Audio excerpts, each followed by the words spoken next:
Сюжет про камеру китайскую за 5800. Как она ведет себя на воде. Значит, у нас глубина здесь 2,65. Вода крупная довольно-таки. Вот что. Вот она в легкую пора у нас. Так, смотрим. Что там была.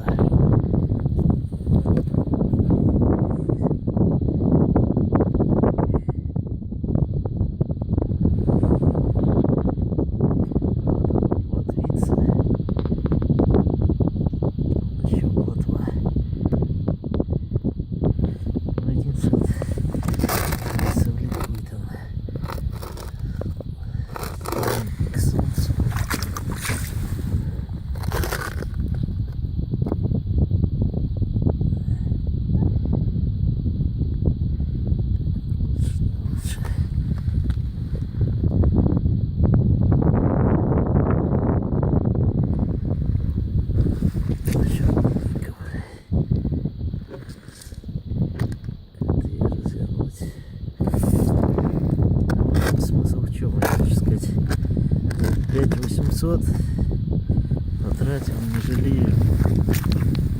Считаю то, что камеры, которые вот нам показывают на ютубе,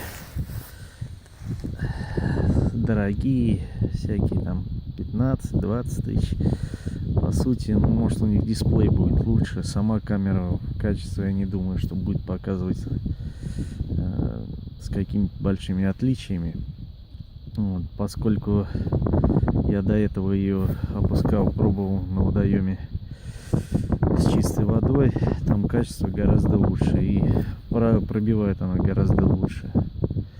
Но хочу сказать, для тех, кто еще вообще не определился, что лучше, камера или эхолот, я хочу сказать, что все-таки вот эхолот Practic R6 Pro 2 для рыбалки самое то. Ну, в комплекте можно и камеру к нему купить, в принципе удобно. Вот сегодня сидел, смотрел, показывает эхолот, да, рыба не клюет. Я думаю, ну может мало ли что-то вот врет он.